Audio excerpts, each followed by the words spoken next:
कोल्हापूर शहराबरोबरच जिल्ह्यात पडणाऱ्या मान्सूनपूर्व दमदार पावसामुळे अनेक सखल भागात पाणीच पाणी परिस्थिती आहे। कोल्हापूरच्या महात्मा गांधी मैदानाचे तर अक्षरशः तळच झालेलं आहे। या तळ्यात आता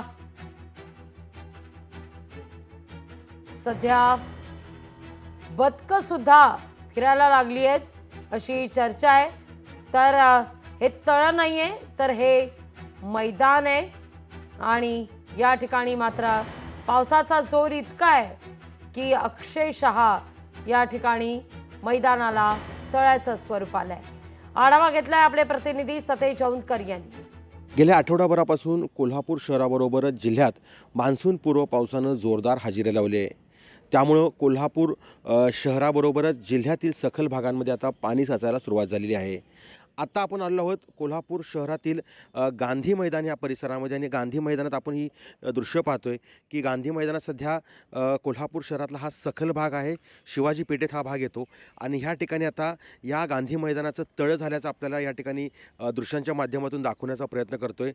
गेल्या आठवड्याभरापासून कोल्हापूर शहरामध्ये जोरदार असा पाऊस झाला होता आणि या पावसाचं पाणी जे आहे ते या सखल भागात गांधी मैदान असल्यामुळं या गांधी मैदानात साचल्याचं दिसून येते।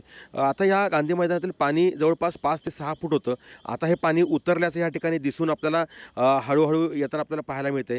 दुसरीकडे पाहिलं तर या ठिकाणी डास आहेत त्यांची आता उत्पत्ती होताना या ठिकाणी दिसून येते। शिवाय घाण कचरा जो आहे तो देखील या ठिकाणी आल्याचं आपल्याला पाहायला मिळते। या ठिकाणी अनेक झाडं देखील तुटून पडलेली आपल्याला पाहायला मिळत आहेत आणि जे पाण्याची लेवल होती ती या ठिकाणी कचरा ज्या ठिकाणी साठलेला आहे त्या ठिकाणापर्यंत खरं तर आलेली होती। मात्र महानगरपालिकेच्या आरोग्य विभागानं या ठिकाणी जे ड्रेनेजचं हे सगळं पाणी आहे किंवा पावसाचं साचलेलं पाणी आहे याचा निचरा करण्यासाठी खरं तर या ठिकाणी खूप